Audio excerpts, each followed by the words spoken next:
Gente, bom demais estar com vocês mais uma vez, né? Eu já tenho avisado os irmãos aqui há bastante tempo que para nós estar aqui é agenda fixa, né? Tanto que o pessoal falou assim, nossa, vocês fizeram até inscrição esse ano, nós estamos melhorando, né? Que eu deixava para fazer aqui, na maior cara de pau, né? E agora a gente está melhorando um pouquinho. Tanto que eu estou tentando combinar algo com os irmãos aqui, os irmãos têm que acreditar. Tinha que ter uma inscrição de quem não vem. Porque aí significa assim, se eu não falar nada é porque eu vou chegar. E aí vocês se virem aqui para arrumar um lugar para nós ficar, né? Bom, o que eu queria falar antes da gente entrar naquilo que eu gostaria de repartir com vocês nessa manhã? Nós temos falado de vários eventos que têm acontecido, nós fizemos algumas reuniões chamando os irmãos acerca daquele movimento fluxo que nós estamos fazendo, que na verdade é o esforço de muitas igrejas, de líderes jovens de estarem à frente das coisas e da gente se ajudar nessa caminhada. Dentro de tudo aquilo que está acontecendo, isso é orgânico, não é uma agenda de natureza institucional. Ninguém é obrigado a nada. Então nós estamos sempre nos convidando mutuamente. E a ideia é que você, na sua realidade, também possa incorporar o mesmo espírito.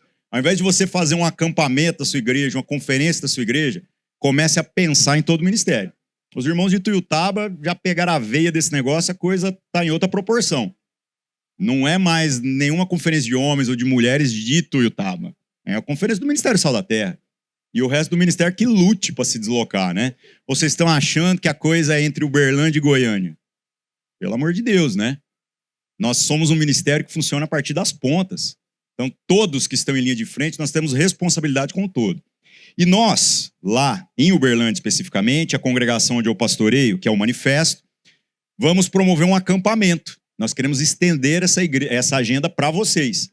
E nós não estamos procurando pessoas para participar do acampamento, porque é mais fácil a gente fazer com menos pessoas. Muito mais tranquilo. O convite é para que vocês não apenas venham, mas vocês nos ajudem, inclusive, a pensar o acampamento. Tá? Então, no primeiro ano, você pode ir lá degustar, vai ter um tempo muito bom. Nosso acampamento é um acampamento bem preguiçoso. A gente acredita que o tempo de comunhão é extremamente importante. Então, nos dias 11, 12 e 13 de outubro, que é o feriado de Dia das Crianças lá, que é no sábado, né? Então vai ser 11, 12 e 13 e vai rolar esse acampamento lá em Uberlândia, certo? Fique de olho nas redes sociais, mas se você puder, venha participar com a gente. No ano passado, nós tivemos a representação de 12 igrejas Sal da Terra. E fazia muitos anos que eu não via a Estância Sal da Terra lá em Uberlândia com barraca. Porque os alojamentos lotaram, eu dormi no carro, né? Eu não pus meu nome lá porque eu sabia que ia faltar lugar. E os irmãos desesperados falaram, onde as pessoas vão dormir? Eu falei, vocês vão ver. E aí tinha aquele mar de barraca assim, eu falei, poxa vida. Sabe o que passa pela nossa cabeça? Porque a gente viveu isso tantas vezes há 20 anos atrás, né? Eu ouvi falar, eu não estava nessa época. Aqueles acampamentos para 400, 500, 600, pelo amor de Deus. Eu não lembro de nada daquilo. Eu era muito criança ainda. E a gente, quando vivia essa experiência toda, depois, com o tempo, a gente começou a pensar assim, gente, passou. Nós não temos mais esse pique, nós não temos mais... E a gente começou a acreditar que nós realmente não temos essa disposição. Sim. Tinha uma rádio lá dentro do acampamento. Não, o acampamento até no ano passado que nós promovemos, aconteceu o seguinte, ele chegou a 170 pessoas. 170 é o limite do que dá para fazer com o auditório que tem lá. Então, nós não estamos procurando gente para aumentar o público. Eu acho que nem vai caber todo mundo, se todo mundo quiser ir, de jeito nenhum. E aí o salto é esse, porque para alugar tenda e fazer, aí o preço sobe muito, tá? Então, irmãos, tem muita coisa boa acontecendo. Eu não quero incentivar vocês a viver num saudosismo das coisas que nós vivemos no passado. Mas eu tenho certeza que quando vocês mergulham nesse negócio e falam, poxa, vamos lá, porque isso é nosso. A gente que viveu essas coisas lá atrás olha e fala, é nós que ficamos velhos. O espírito não. A galera tá lá e tá animada, tá bom? Então 11, 12 e 13 de outubro, maiores informações, você me procura, fica de olho na internet, nós vamos divulgar isso em peso também, para que vocês possam participar. E a gente não tem crise de identidade, não, viu? Se a congregação estiver aí e falar assim, não, nós vamos cancelar o que nós estávamos pensando, vamos fazer junto. Nós bota lá, acampamento, Sal da Terra, bota o nome da sua igreja. Certo? Não temos ego com relação a isso. Bom, vamos lá. Entrando naquilo que eu gostaria de repartir com vocês. Nesses dias eu tenho pensado muito sobre alguns aspectos do nosso desafio de se comunicar. Esse é um assunto que me rodeia há muito tempo. Tanto que até aquelas rodas que a gente fez aqui, eu falando um pouco sobre desafios da comunicação, eu citei uma observação que eu acabei assim percebendo agora de algo que já permeia a minha vida há muito tempo. E para você ver, tem coisa que leva 20 anos para você entender, né? E aí agora eu vejo como que se eu soubesse isso há mais tempo, muita coisa na minha vida poderia ter sido mais fácil. Do que eu estou falando? Eu estou falando dos desafios da gente se comunicar. Com esse lance de rede social, com esse lance das facilidades que a gente tem das tecnologias, pode acontecer da gente achar, da gente pressupor que hoje a comunicação está facilitada. Mas isso não é bem verdade. A comunicação, ela está amplificada. Todo mundo consegue publicar ou divulgar aquilo que pensa, ou pelo menos aquilo que conseguiu falar acerca do que pensa. Porque tem muita gente que não pensa e fala do mesmo jeito, né? Então, nós temos um megafone na boca de cada um. E as pessoas, então, encontraram um jeito de fazer com que a sua ideia seja ouvida, de uma maneira que em outras épocas era muito mais complicado.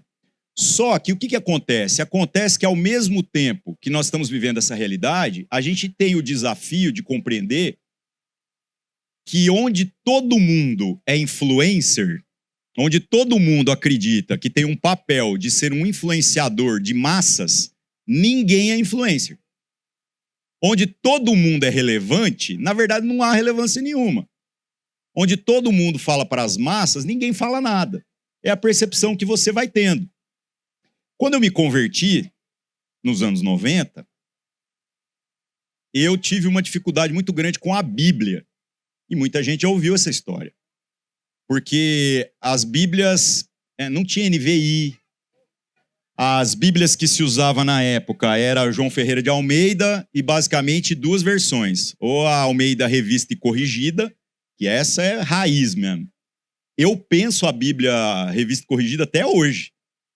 Deus, quando fala comigo, fala opróbrio, concupiscência, jaquitância. Deus comigo é formal pra caramba, assim, sabe? E mesmo quando eu vou citar um texto bíblico, eu estou pensando o texto nessa versão e eu tenho que falar ele em outra versão. Porque para que eu vou complicar a sua vida? A Almeida Revista e Atualizada, que saiu depois... Opa, valeu. Que saiu depois, ela já existia naquela época, mas ela não era uma Bíblia muito popular. Havia muitas críticas com relação a ela e besteiras que fazem parte, porque a gente tem dificuldade de se acostumar com uma linguagem que foge um pouquinho do que você já acostumou. Essa era a ideia. No final dos anos 90, saiu uma tal Bíblia na linguagem de hoje, e essa Bíblia foi catastrófica. Não porque ela era ruim, mas porque a aceitação das pessoas foi muito ruim. As pessoas disseram assim, não, Deus não fala assim. E foi rejeitada. Essa Bíblia foi tirada de circulação. Você não acha mais. Se você achar, compre. A que existe hoje não é a tradução na linguagem de hoje, é a nova tradução na linguagem de hoje. E essa pegou. E ela é boa. Como tradução, ela foca mais naquilo que é a ideia do que propriamente nas formas. Enquanto que o texto do João Ferreira de Almeida foca mais nas formas, no rigor do texto, ao pé da letra, do jeito que está escrito, do que em explicar a ideia de um jeito que as pessoas possam compreender. Por isso que na hora que você for ter Bíblia, se você quer uma Bíblia equilibrada, você vai numa NVI mesmo, que está bem no meio. Mas se você quer estudar o negócio e pensar assim, poxa, o que isso quer dizer? Você vai ter que ter um monte de Bíblia. Vai ter que ter um monte de Bíblia. Por quê? Porque para pegar o sentido você vai para essa, para pegar a essência da forma você vai para outra. E o negócio é tão legal, mas tão legal, que eu, por exemplo, que sou analfabeto em diversos idiomas, né? Eu fiquei curioso, falei, poxa vida, eu precisava ver alguma coisa, eu queria ver nos originais. Mas aí hoje tem as Bíblias interlineares, onde tem a tradução palavra por palavra, o original e a palavra que foi traduzida. E tem também os dicionários, onde você, quando tem uma dúvida, vai para o interlinear, vê qual palavra que foi traduzida, e aí você vai para o dicionário e você vai descobrir o porquê que foi traduzido. Só que isso aí é coisa para nerd, é coisa para gente que, quando olha, fala, poxa, eu queria saber mais. Eu desbloqueei esse negócio da minha vida e, para mim, isso é prazer. Eu me divirto fazendo isso. E eu faço isso o tempo todo. Eu fico vendo pregação que o cara cita um versículo, o que será que é essa palavra no original? Eu vou no original, tal, mesmo eu não falando grego, mesmo eu não tendo conhecimento quase nenhum de hebraico. As ferramentas estão todas aí. O que acontece? Quando eu tive contato com a Bíblia, e era aquela linguagem bem formal do Almeida, lá nos anos 90, eu andava com a Bíblia e um dicionário, porque primeiro não existia smartphone, depois nem internet existia, né? A internet veio chegar no Brasil de 96 para 97. Eu estou falando de bem antes disso. Então, eu carregava a Bíblia e um dicionário. E na medida em que eu ia lendo ou alguém falava alguma coisa, eu precisava abrir o dicionário para saber o significado. Hoje está muito mais fácil. E graças a Deus por isso. O que ocorreu nessa história toda? Ocorreu que, na época, na minha cabeça, eu imaginei, poxa vida, já pensou se tivesse uma Bíblia que falasse assim na linguagem dos seres humanos? E por conta disso, há uns 10 anos atrás, eu me inclinei na ingenuidade de que isso ficaria baixo, não daria muita repercussão, em fazer uma paráfrase da Bíblia. O que é a paráfrase? Você lê o texto e você conta o texto com as suas próprias palavras. Se tem a Bíblia que tem a forma e a outra que tem a ideia, a paráfrase ela é lá longe. Ela não tem compromisso nenhum com a forma e nem com o rigor da ideia, mas só com a essência da ideia. Por isso que toda paráfrase não é Bíblia.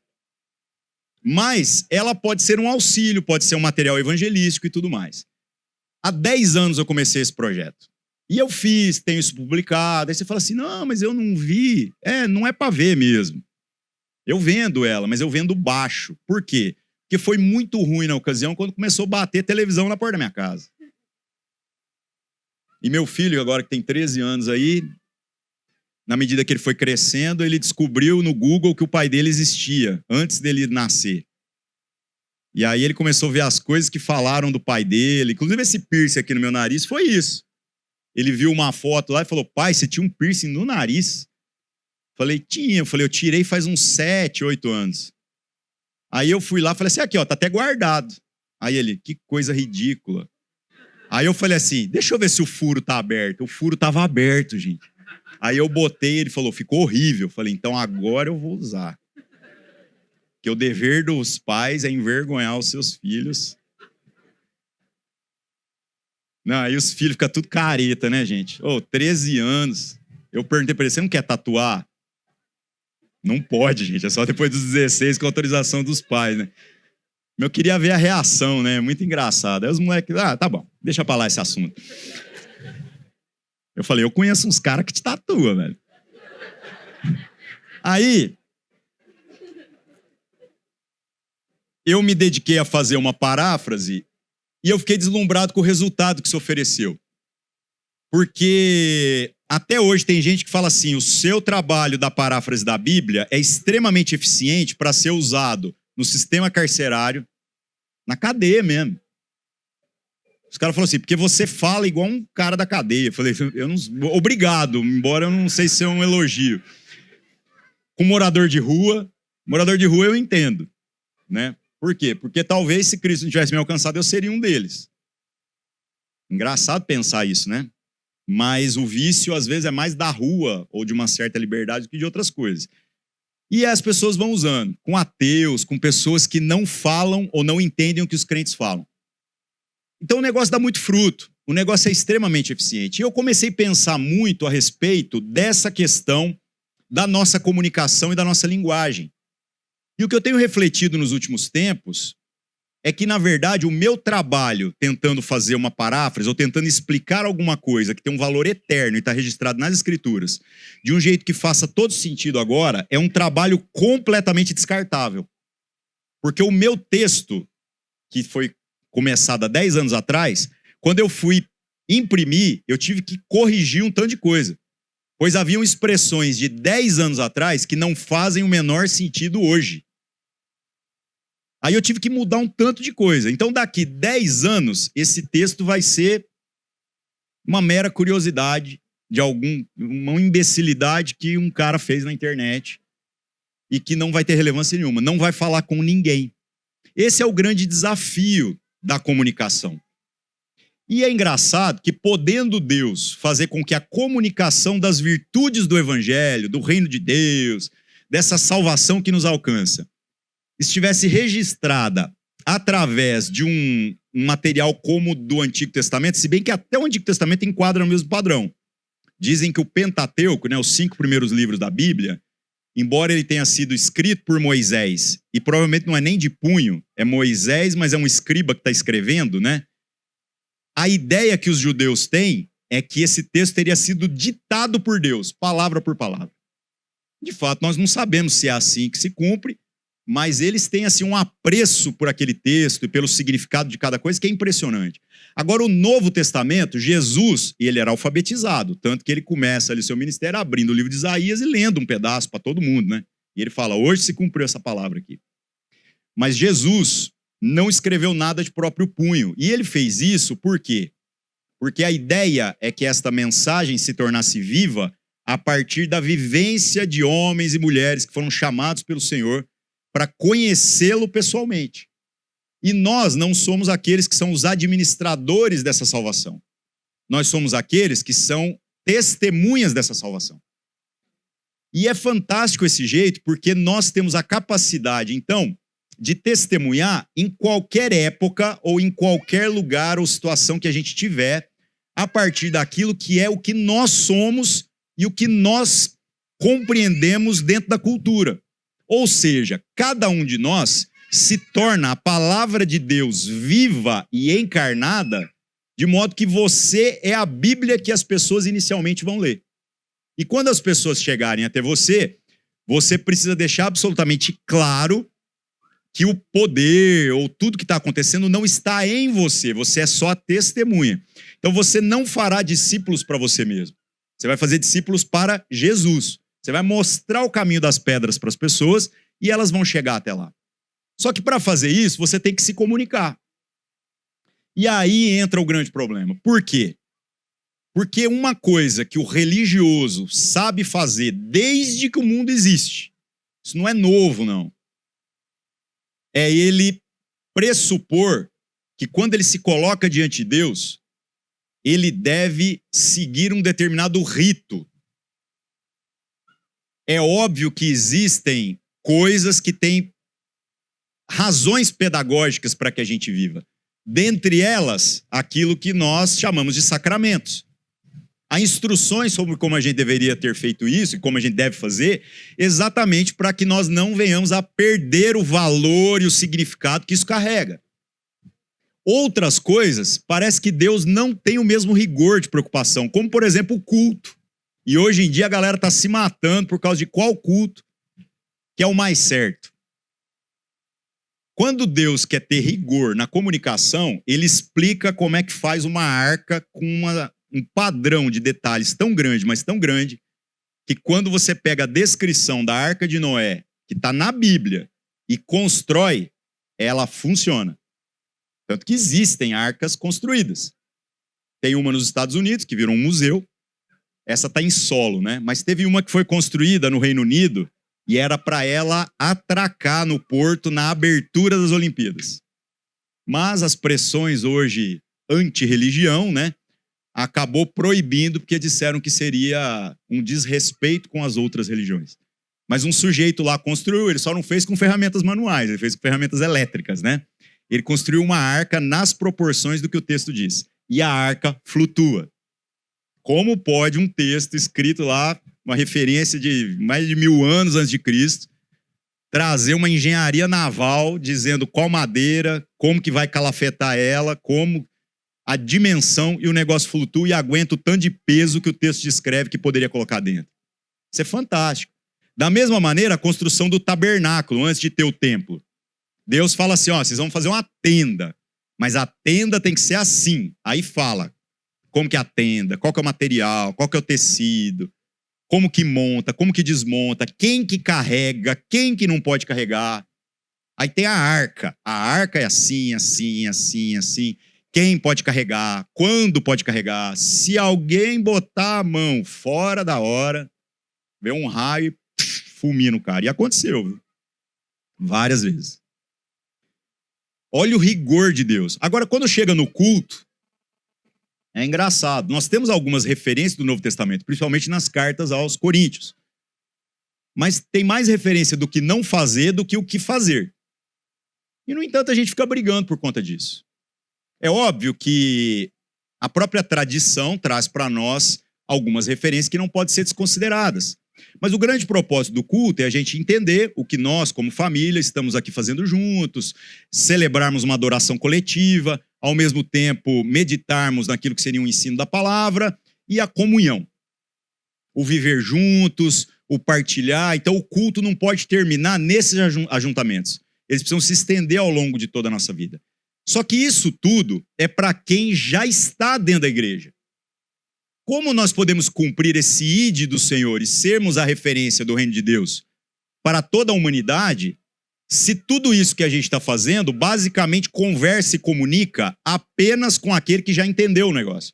Tanto que a minha percepção, e agora eu estou dando a minha percepção mesmo, eu não acredito que ela está errada, mas você pode ter uma percepção diferente, eu acho que é válido. A minha percepção é que o pior lugar para eu levar uma pessoa que eu quero convidar a conhecer Jesus, num primeiro momento, é o culto. Porque vai ter muitas coisas ali que ele não vai entender. Ele não vai entender. Por quê? Porque nós já temos uma língua nossa. A gente já fala as coisas. E eu, embora estou na igreja há bastante tempo, eu ainda estranho as coisas que a gente fala. Porque quando falam alguma coisa assim, eu sei o significado. Eu já tô casca grossa nesse negócio. Mas eu fico assim, não, teve gente aqui que não entendeu o que ele quis dizer. Mesmo que ele tenha usado a expressão certa, mesmo que ele tenha citado às vezes o que a própria escritura está dizendo. Mas a gente tem que se fazer entender.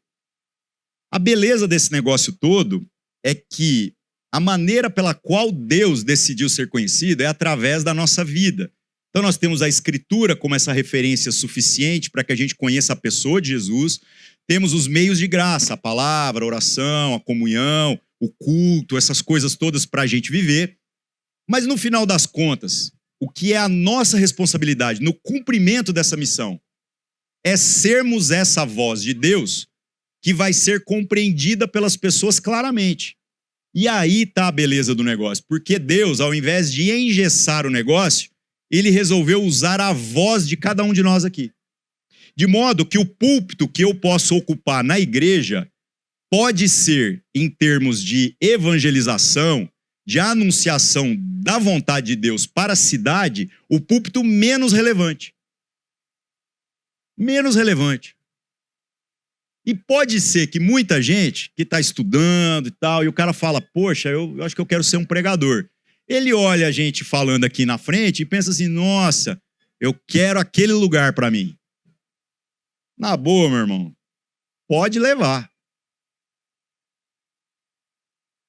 Eu tô doido para me aposentarem do púlpito.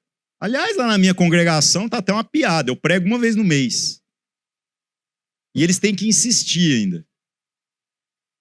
Mas eu tô lá, eu marco presença. Aí, mas por quê? Porque existem muitos púlpitos para a gente pregar. E existem púlpitos onde só eu posso pregar.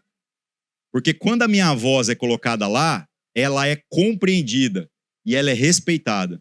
E existem muitos púlpitos onde só você pode pregar. Onde só a sua voz pode ser ouvida. Onde é esse lugar? Para começar, entre os seus amigos. Você tem algum amigo, que às vezes nem crente é, que você chega pro cara e fala assim, velho, eu preciso te contar um negócio, e é sério. E ele sabe que se você colocou determinada entonação, ele fala assim, não, se ele tá falando que é sério, é porque é. Pois é. Se ele me ouvir, isso não vai fazer o maior sentido. Se eu falar para ele que é sério, ele não vai acreditar. Mas se você disser que é, ele vai considerar. Ele vai falar, não, eu conheço essa pessoa. esse é o primeiro púlpito que você tem a responsabilidade de ser a voz de Deus que vai ser ouvida ali. Então, quando a gente fala de missão, quando a gente fala de propagar essa voz, nós temos que entender que isso não se trata do que nós falamos no indoor, né, no ambiente fechado do que a igreja vive. Mas isso se trata de como nós ocupamos os púlpitos que o Senhor tem nos dado, de modo que a gente esteja transbordando tanto de Deus que a gente consiga falar com as pessoas. E as pessoas nos considerarão. Não é fazer propaganda. Não é chamar a gente para o culto. Embora o culto, no momento certo, vai fazer todo sentido. Só que a pessoa precisa primeiro entrar na sua vida e você precisa fazer esse convite para elas. E você tem que abrir a sua boca e tem que se posicionar de modo mais intencional quanto a isso.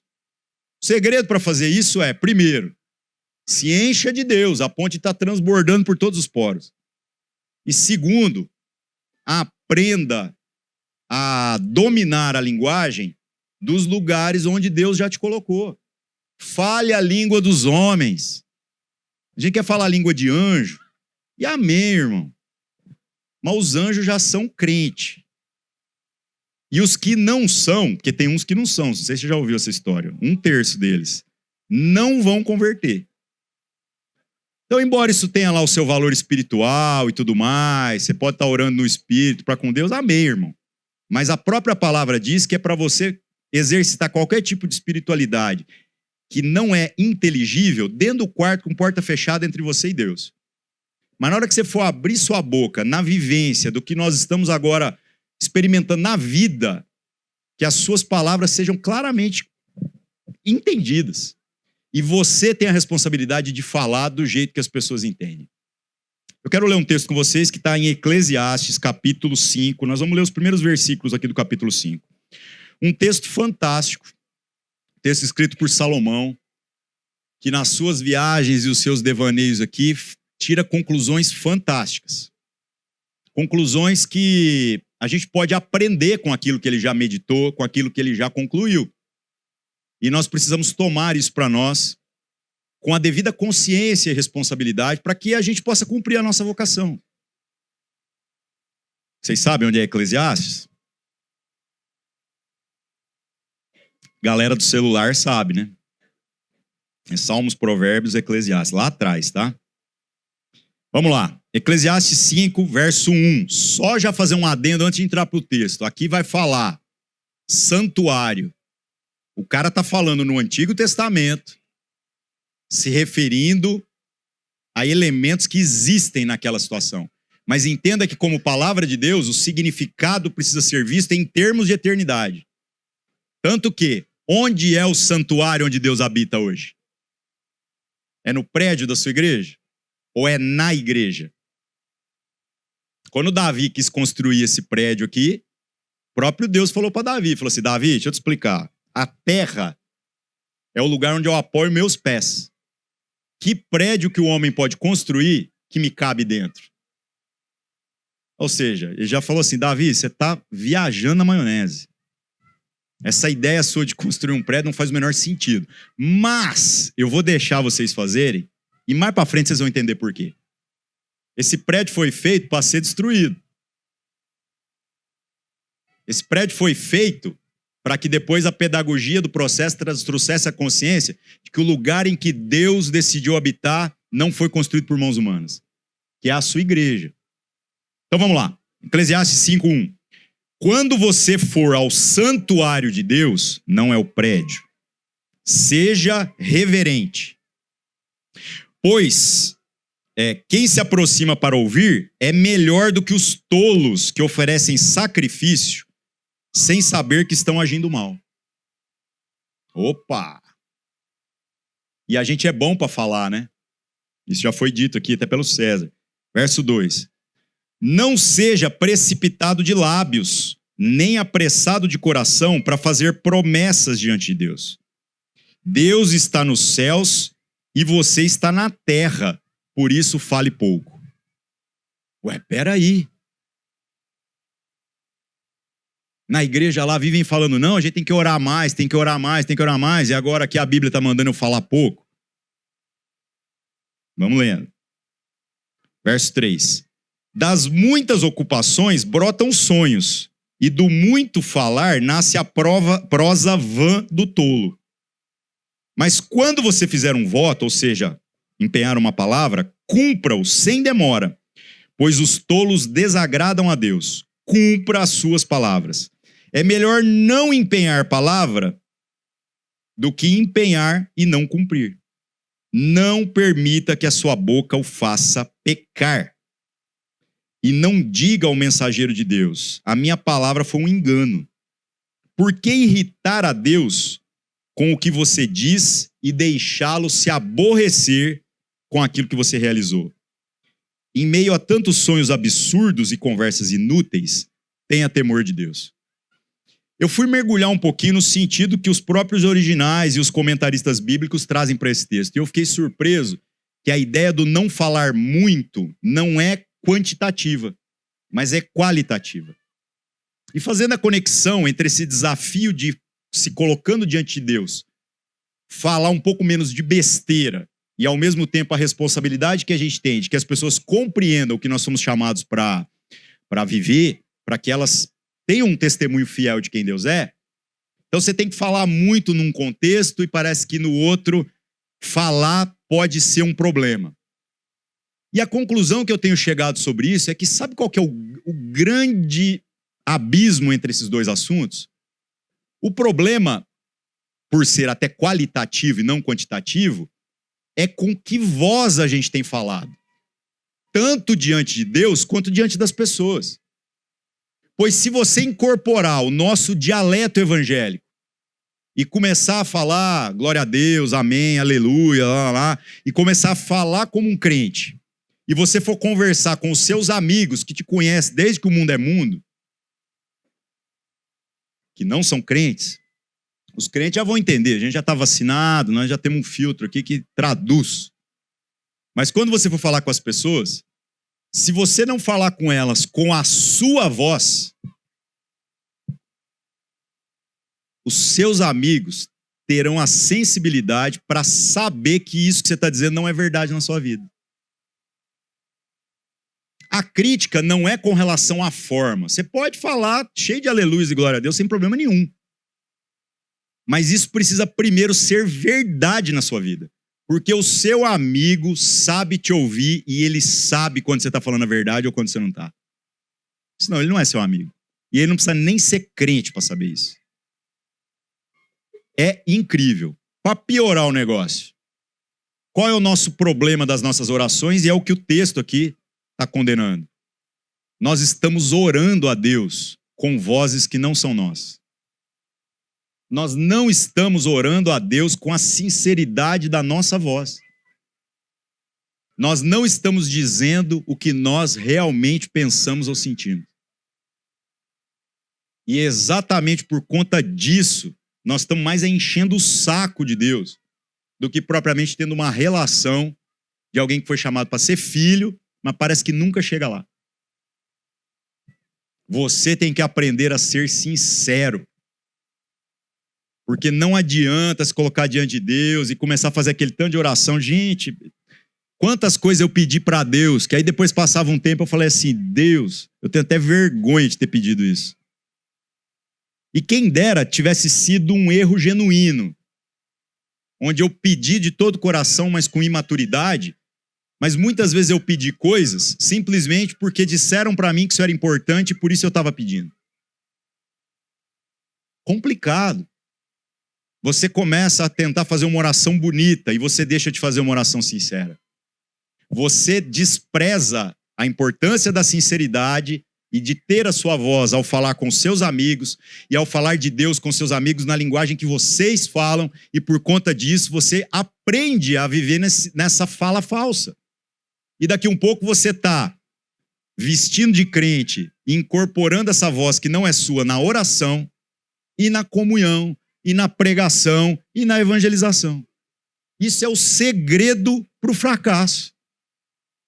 É o segredo da hipocrisia. Tanto que Jesus, quando bate de frente com os fariseus, a gente lê a palavra fariseu, né? Fariseu na nossa língua virou sinônimo de hipócrita, né? Você quer xingar alguém biblicamente de hipócrita, fala assim, ô, seu fariseu. Mas fariseu, a ideia da palavra é tipo separado, é parecido com santo. Se alguém fosse chamado de fariseu no tempo de Jesus, o cara, sou bom.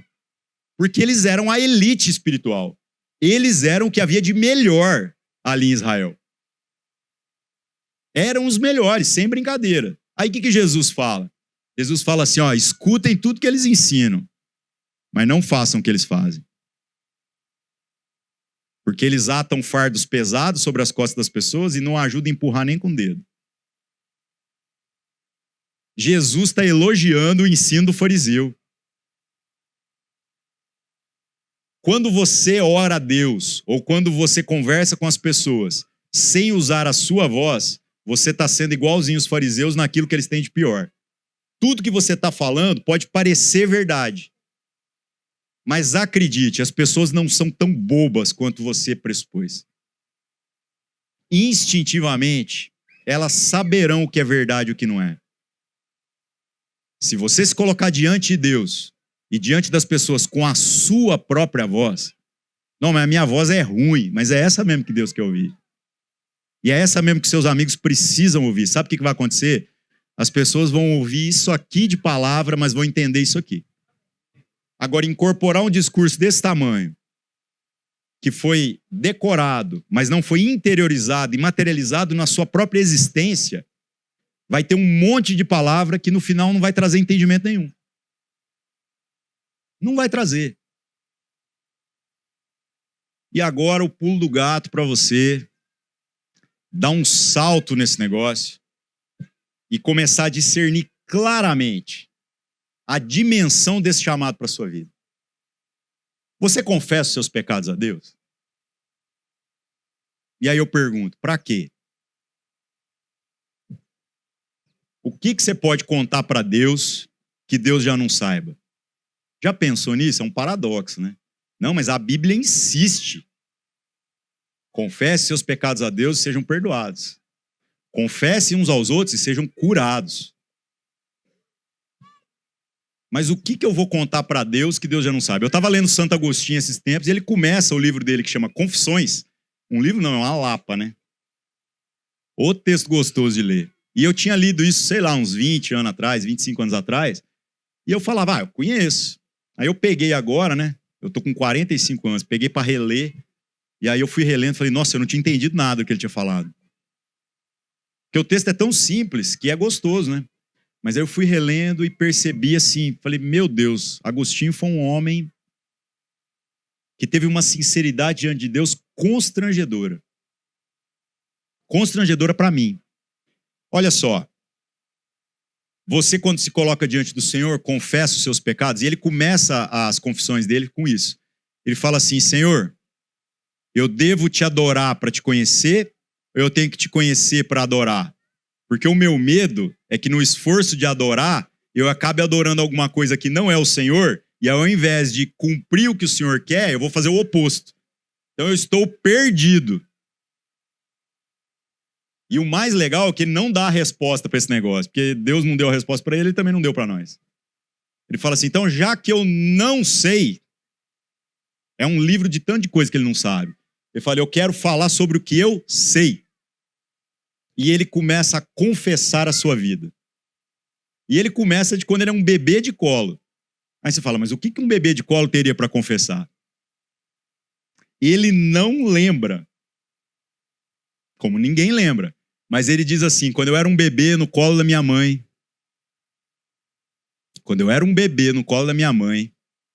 eu tratei a minha mãe como se ela fosse uma mamadeira. Eu não lembro, mas o Senhor lembra. Santo Agostinho falou isso por volta do ano 400 e alguma coisa, coisas que a psicologia foi falar no século XVIII. Ele falou, então eu quero confessar, porque eu sei que isso aconteceu. E quando eu estava com fome, eu gritava. E minha mãe que lute. Que o único jeito dela calar a minha boca é se botasse o peito na minha boca. E me desse exatamente o que eu quero. Aí ele começa confessando. E aí ele vai confessando a vida dele inteira.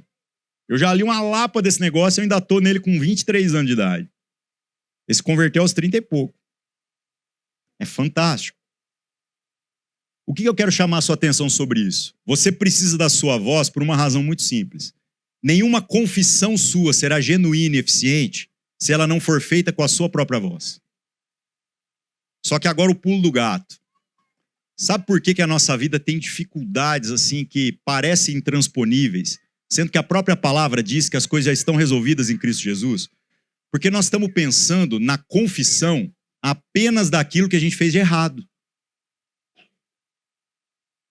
Confessar aquilo que você fez de errado é até instintivo.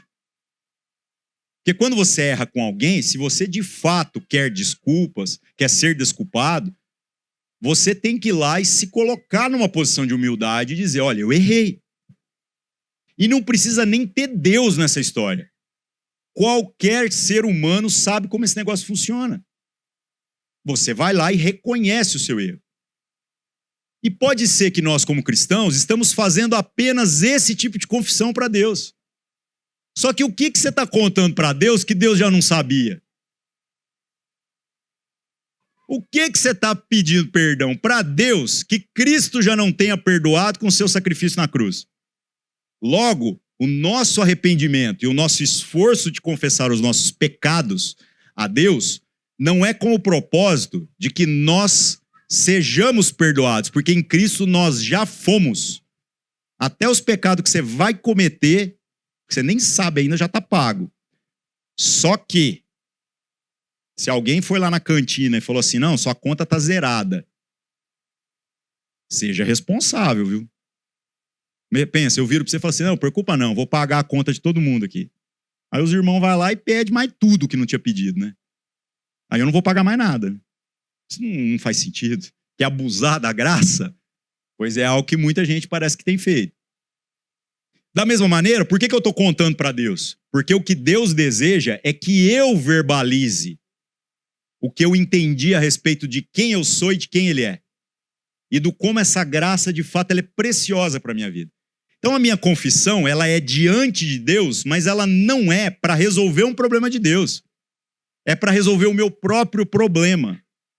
E por isso ela é tão importante.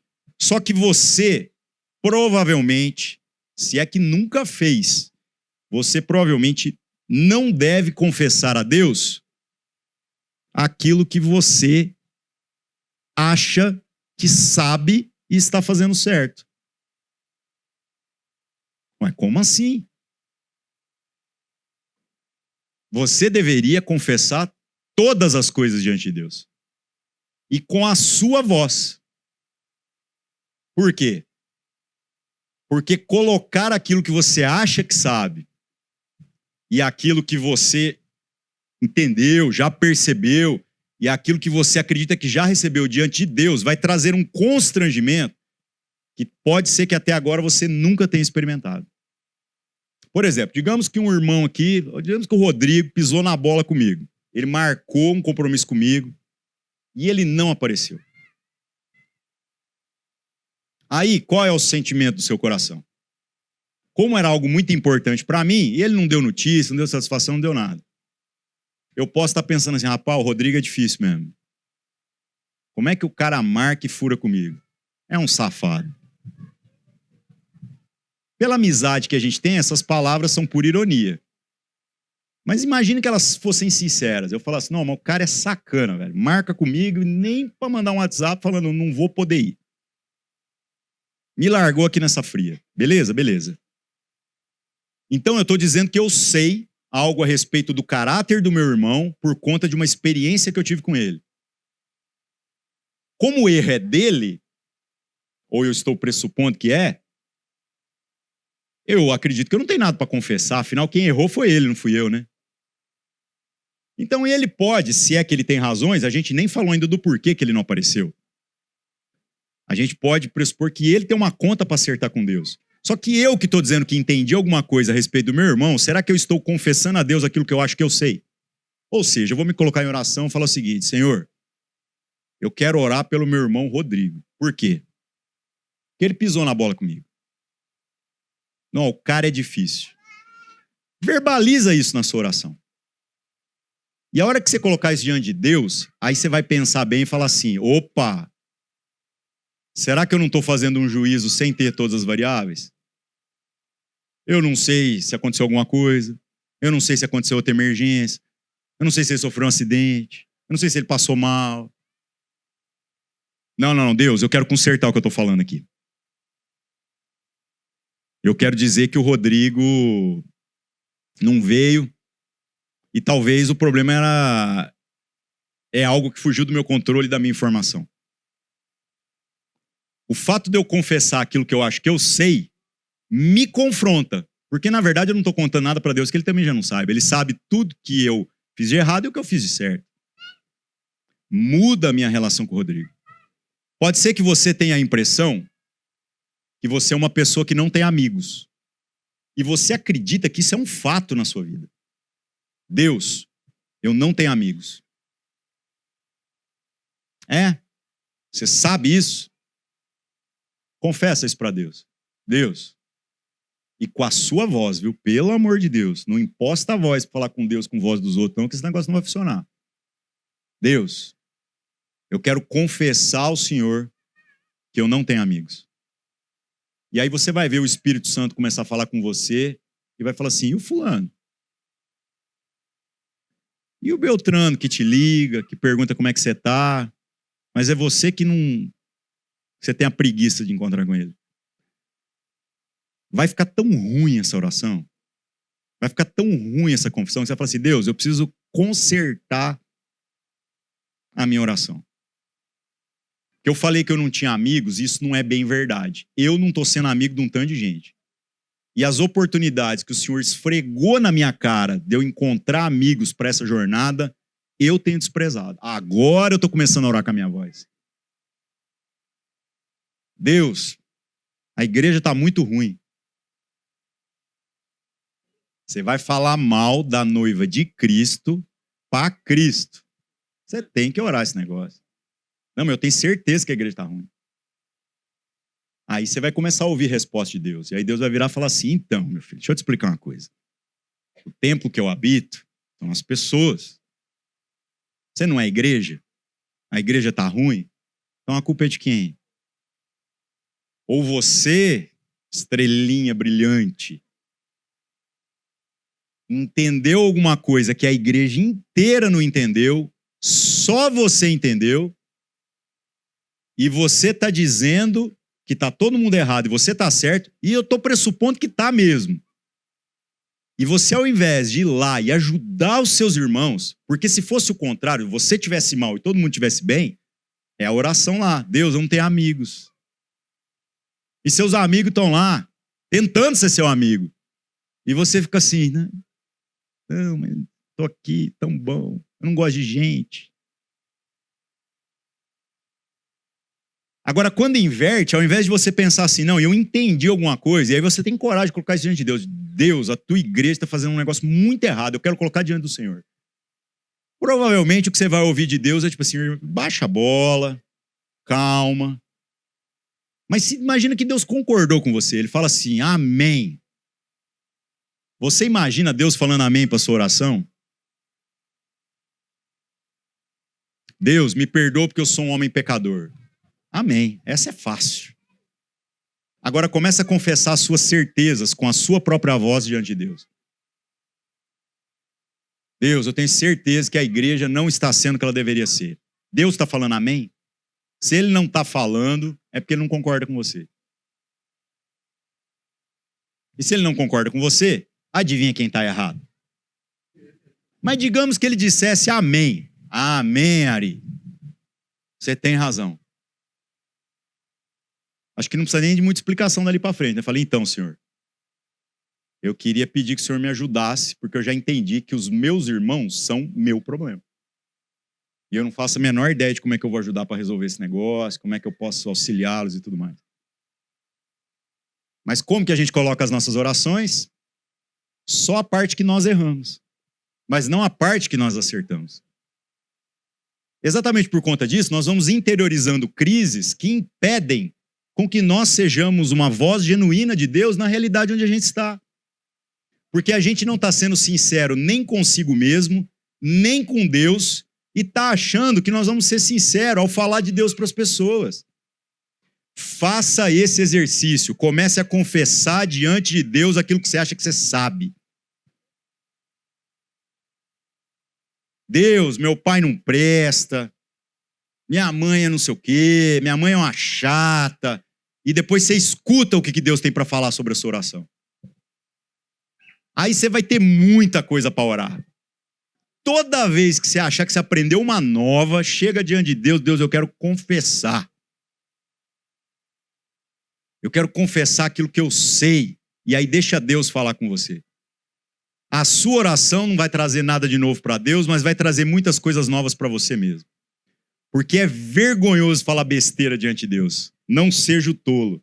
Que as suas palavras sejam poucas. Não é para ser pouca no sentido de omitir, mas é para ser pouca no sentido de não falar besteira. Mas se você já decidiu hoje que agora você quer colocar toda a sua vida, inclusive as suas certezas e convicções, como uma confissão diante de Deus, pode ter certeza também que você vai passar por muitos constrangimentos. E muitas das coisas que você tinha certeza, a vergonha que terá de sustentá-las diante de Deus, já vai te fazer uma reflexão, viver uma reflexão sobre elas, de modo que a sua conduta prática vai ser constrangida a tomar um caminho provavelmente diferente daquilo que você tinha planejado. E se você fizer isso, você tiver a sua voz para falar com seus amigos, você tiver a sua voz para falar com Deus, e você tiver a sua voz para agora falar com o mundo, com a igreja e tudo mais, pode ter certeza que dali para frente não tem como nada dar errado. A angústia de querer falar de Jesus para os outros vai desaparecer da sua vida, porque você não vai conseguir não falar. Sem intenção, isso vai fluir de você. E sem usar o dialeto dos evangélicos.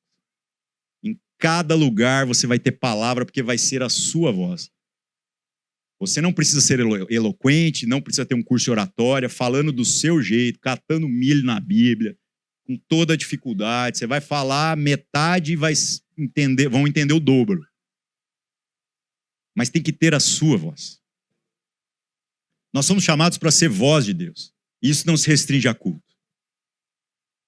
Isso se expande à vida. Mas tem que ser a sua voz. O evangelho tem que ser ouvido na sua voz. E não a voz de outra pessoa. Não dá para chegar para as pessoas e falar, você tem que ouvir o meu pastor. As pessoas têm que ouvir a verdade na sua vida. Confesse o que você acha que sabe. E você vai descobrir que muita coisa que você acha que sabe, você não sabe tanto assim. Pare de confessar só o que você está fazendo de errado. E para a gente finalizar, eu gostaria de orar com vocês nesse sentido. Se coloque de pé. Este é o momento da gente fazer esta confissão. Este é o momento de você agora se colocar diante de Deus e começar a falar sobre as suas certezas, sobre os seus planos, sobre os seus sonhos, sobre suas ambições, sobre aquilo que você acha que é lícito e está resolvido. Você já viu pessoas que dizem assim, não, se o Senhor... O cara vai orar e fala assim, eu só tenho a agradecer. Eu não tenho mais nada a pedir, porque o Senhor tem me abençoado em todas as coisas. Sabe o que é isso? É um grito de independência imbecil. Porque você está dizendo, Deus, eu não preciso do Senhor. Daqui para frente você pode deixar que eu resolvo. Nós queremos fazer exatamente o oposto disso nessa manhã. Nós queremos dizer assim, Senhor, eu tenho um plano. E está tudo na minha mão. Com a força do meu braço aqui eu resolvo. Mas eu quero confessar para o Senhor aquilo que eu acho que eu sei a meu respeito. E eu quero ouvir a sua opinião a respeito. E o Senhor vai falar com você. E todas as coisas vão mudar. Pode ter certeza. A nossa oração hoje vai ser pedindo a Deus uma voz genuína, que seja nossa, para falar com Deus, para falar com as pessoas, para falar com o mundo, para falar com a igreja, para falar com o mundo.